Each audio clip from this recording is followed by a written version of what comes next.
61-64 বছর পূর্তিতে আগামী 19শে মে নানা অনুষ্ঠানের আয়োজন করতে চলেছে ভাষা শহীদ স্টেশন শহীদ স্মরণ সমিতি।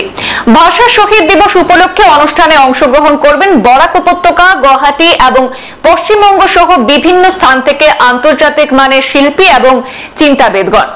মঙ্গলবার শিলচর স্টেশন চত্বরে আয়োজিত এক সাংবাদিক সম্মেলনে বক্তব্য রাখতে গিয়ে সমিতির কর্মকর্তারা জানান, ভাষিক আগ্রাসনের বিরুদ্ধে 1961 সালের 19শে মে এক বিশাল প্রতিবাদী আন্দোলন বরাকে গড়ে তোলা হয়েছিল। অস্তিত্বের এই লড়াইয়ে একজন মহিলা সহ 11 জন পুলিশের গুলিতে শহীদ হয়েছিলেন। পরবর্তীতে 1986 সালে একই দাবিতে উপত্যকায় আরো 4 জন সৈনিক প্রাণ হারিয়েছিলেন।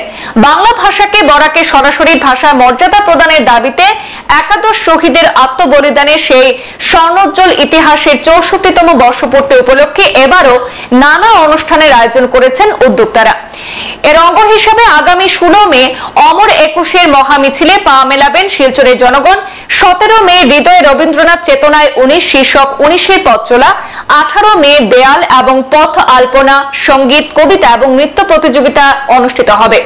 এদিন বিকেলে বিশেষ করে উল্লেখযোগ্য অবদানের জন্য বরাকের 3 জন বিশিষ্ট ব্যক্তিদের 19-এর পদক প্রদান করে সম্মানিত করা হবে। আগামী 19শে মে 19-এর শহীদ বেদিতে মাল্যদান, বর্ণমালা, রোদ্দুর উন্মোচন, রক্তদান শিবির, বসে আঁকো প্রতিযোগিতা, একাদশ শহীদের স্মরণে স্থানীয় গান্ধীবাগ শহীদ মিনারের দুপুরে পুষ্পার্ঘ অর্পণ এবং শহর জুড়ে 1 মিনিট নীরবতা পালন করার পাশাপাশি সন্ধ্যায় 19-এর 11 প্রদীপ প্রজ্বলন, শহীদদেরকে সেখানে শ্রদ্ধা জানিয়ে প্রদীপ প্রজ্বলন সহ স্টেশন চত্বরে আয়োজিত অনুষ্ঠানে বরাক উপত্যকা, গুয়াহাটি এবং পশ্চিমবঙ্গ সহ বিভিন্ন স্থান থেকে আগত আন্তর্জাতিক মানের শিল্পী এবং চিন্তাবিদদের উপস্থিতিতে আলোচনা সভার পাশাপাশি মনোজ্ঞ সাংস্কৃতিক অনুষ্ঠান পরিবেশন করা হবে বলে এদিন জানিয়েছেন উদ্যোক্তারা। 3 দিনের এই অনুষ্ঠানকে সফল এবং সার্থক করে তুলতে সকলের সহযোগিতা কামনা করেছেন আয়োজকরা। সাংবাদিক সম্মেলনে উপস্থিত ছিলেন ডক্টর রাজীব কর, বাবুর হোর ও নিখিল দাস সহ সমিতির অন্যান্য কর্মকর্তারা। আমাদের জেনারেটর মানে তো ওদের হাউসিং কমপ্লেক্স সহ সবটা নিয়ে বড় বিষয়। যাই হোক, সবাইকে স্বাগত জানাচ্ছি। আমার সভাপতি ইতিমধ্যেই এটা বলেছেন, 64তম বর্ষে আমরা পুলিশকে নিয়ে পা দিলাম এবং ভাষা শহীদ স্টেশন শিলচর এই নামকরণের আন্দোলনের এই বছরে 20 বছর হলো। 2005-এ আমরা শুরু করেছিলাম এই ভাবনা চিন্তায় যে 1961 থেকে 86 পর্যন্ত 15টি লাশ মাতৃভাষার অস্তিত্ব রক্ষার দাবি জানাতে গিয়ে আমাদের উপত্যকায় শহীদের মৃত্যুবরণ করেছে। তার মধ্যে বাংলাভাষী 14, বিষ্ণুপ্রিয়া মণিপুরী ভাষী 1, সুদেশনা।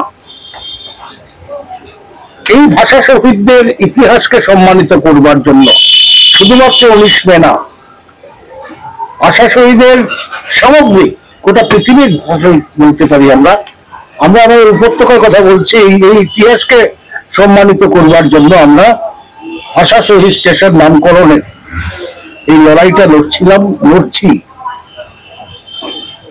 এবং সবার সহযোগিতায়, গণমানুষের সহযোগিতায়,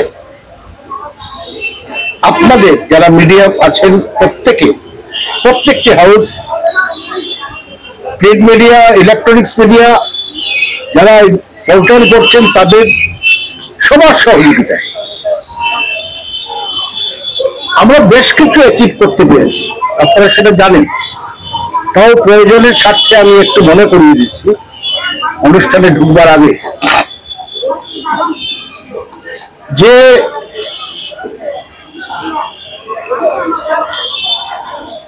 ইতিমধ্যে 2016 সালের ফেব্রুয়ারিতে আসামের সরকার শেষ পর্যন্ত 2008-এ প্রথমবার তার তৎকালীন মুখ্যমন্ত্রী তরুণ গগৈ কেন্দ্রীয় সরকারকে চিঠি দিয়েছিলেন।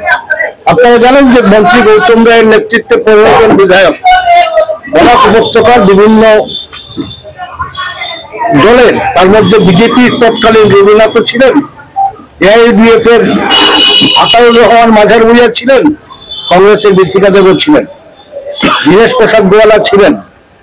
বহুভাষিক, বহুদলীয় 15 জন এমএলএ কে নিয়ে আমরা মুখ্যমন্ত্রীর সাথে দেখা করি। বিষয়টাকে তৎকালীন সভাকালে ঘোরাচ্ছিল এবং আসাম সরকার একটা চিঠির উত্তর দিতে গিয়ে 8 মাস 12 মাস ইত্যাদি সময় নষ্ট করছিল। তো শেষ পর্যন্ত 2016 সালে ফেব্রুয়ারি মাসে আসামের সরকার বিষয়টা সম্পূর্ণ মন্ত্রিসভার সিদ্ধান্ত অনুযায়ী তাদের এনওসি ভারতবর্ষের সরকারের কাছে পাঠিয়ে দেন। তারপরেই নির্বাচন চলে আসে। নির্বাচনে 2016-তে আসামে কংগ্রেসের জায়গায় ভাজপা আসে, দিল্লিতে নরেন্দ্র মোদী সরকার তৈরি হয়। আমরা দৌড়ে গেলাম দিল্লিতে, আমাদের সঙ্গে ছিলেন প্রাক্তন সাংসদ, তখন তিনি সাংসদ ছিলেন না, এবং আমাদের কমিটির একজন অন্যতম কর্মকর্তা বর্তমান বিধায়ক রাজদীপ এবং দীপায়ন চক্রবর্তী। এটা আমরা দেখুন, সত্য কথা সঠিক কথা বলাটাই হচ্ছে আমাদের প্রথম কাজ। যারা যেভাবে সহযোগিতা করেছেন, আমাদের অন্যতম লিডার একদম শূন্য থেকে যিনি ছিলেন তপন দে, বিমল রায়, আমরা তপন দা ডাকি, বিমল রায়, তিনি এসছেন, নামটা নোট করবেন। আমরা যাই এবং নর্থ ব্লকে বসে তাদের বোঝাতে সক্ষম হই এই ভাষা শহীদ স্টেশনের গুরুত্ব। এবং এটা আমাকে প্রশ্ন করা হয়েছিল, দুটোই গুরুত্বপূর্ণ। একটা হচ্ছে আসামের বর্তমান পরিস্থিতির উন্নয়ন, আর 2 নম্বর ভাষা শহীদ স্টেশন শিলচর, কোনটা আগে চাই। আমি বলেছিলাম অবশ্যই আসামের অবস্থার উন্নয়নটাই প্রথম চাই। এবং 2000 আমরা গেছিলাম জুন মাসে, নভেম্বর মাসের 7 তারিখ 2016 ভারতবর্ষের সরকার এই ছুটি ঘোষণা করতে হবে।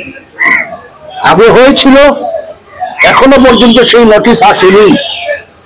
স্কুল কলেজ বিশ্ববিদ্যালয় অফিস আদালত সব জায়গাতেই অবজারভেশন হোক এবং সরকারি ছুটি ঘোষণা হোক, এটা আমরা দাবি করছি সরকারের কাছে, প্রশাসনের কাছে। 3 নম্বর, আমাদের 64তম বর্ষপূর্তিতে আমরা প্রতিবারের মতোই 3 দিনের অনুষ্ঠান করছি। 18 তারিখ আমাদের অনুষ্ঠান, মূল অনুষ্ঠান শুরু হবে। তার আগে আমাদের 2টো কর্মসূচি আছে। বরাকের আওয়াজ 16 তারিখে একটি মিছিল আহ্বান করেছে, যেখানে অনেকেই, অমিতাভ দে, শান্তনু, আমাদের সম্পাদকরা এটার সঙ্গে ভীষণভাবে যুক্ত।